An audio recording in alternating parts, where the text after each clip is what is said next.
Hey, it's Brett. If we're lucky, this is the fourth video you've been watching. Now, this vignette's going to talk about the sort of the emotional and the waves of activity that are going to go on as we go through OKRs. So the basic OKR journey is something like this. Now, on this chart, I've shown it Q1 going through Q4, but some organizations begin in Q2, some in the middle of Q3. Think of this as sort of a weird year-long window that we can work in. And there's kind of two waves of activities that go on. There's, first off, is this wave of activity that we're going to call effort. That's the work that you and the rest of the organization has to put into building the OKRs. The second, of course, are the benefits. The benefits begin right at the beginning and then kind of grow exponentially over time. Now, to get there, we're going to divide this into sort of three waves of activity that we do with you.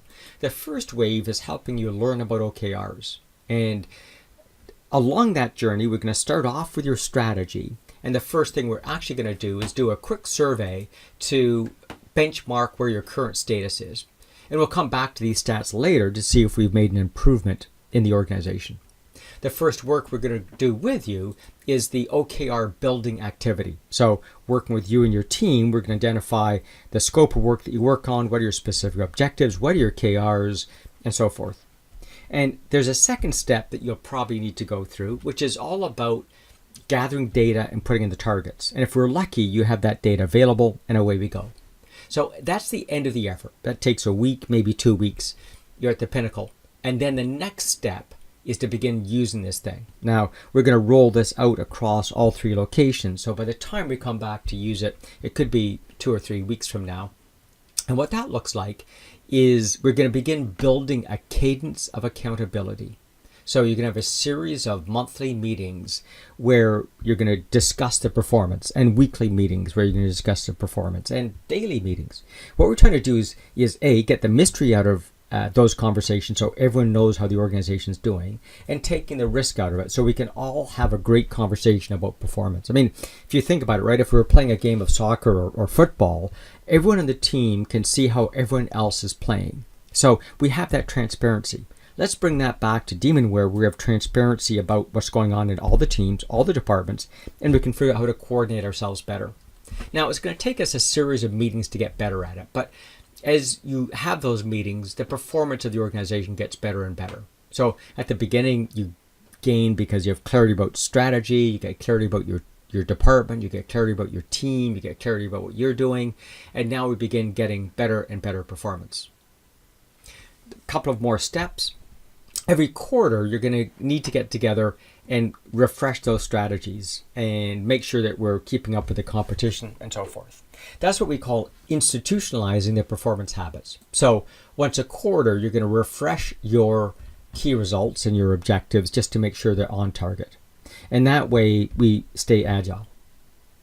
Finally, sometime out in the future, we're going to have the second survey where we're going to benchmark that against the initial survey and see what gains we made on the field. So there's a quick overview of what the journey looks like. Now, it sounds great, but of course, inside the organization, we know that there's this curve, right? There's a bunch of people that are early adopters, some people that wait to see what the early adopters like, and then they go forward, and then we get the mass majority and so on. And obviously, there's some people that are never going to be happy as we go through this journey. So we're going to focus on the fast movers to begin with, then move to the middle majority, and then finally the last movers. So how does this overlay with the story I just told you? Well, there's this common curve that people draw that looks a bit like this, where what we should be able to see is at the beginning, we start the journey. There's some opportunity. And we get to this point of sort of peaked expectations, somewhat inflated, that we then will begin collecting the data. People get pissed. They're, spending too much time getting data. They don't want to share it with their friends and so on. And eventually you hit this, trough of disillusionment. That's going to be a week or two after we first meet. But then you begin seeing that this can help you make better decisions. And all of a sudden, stuff that used to get in the way is not getting in the way. And you're finding that you're having less and less silly meetings. And you're beginning to go up this slope of enlightenment where you're feeling better and better about how the OKRs are helping you and the rest of the team work, and how you're working cross-functionally. Now, eventually that plateaus off, and we call that the plateau of productivity. So this is the curve we're going to go through, and I just want to give you a heads up that that's what happens. And some of you are going to move through that faster than others because you're early adopters. That's all fine. Just be patient. We're all going to get there in the fullness of time. The last thing I want to talk about is where the opportunity lies. So if we take a look at your organization chart, and maybe we focus in on you for a second, the idea is the stuff that gets in your way, research tells us, is about 70% of what I'm going to call the goal gap. And the goal gap is what it is you think you need to do and how that's different than what the people before you in the process think is important, or the people after you. About 70% of that gap happens horizontally.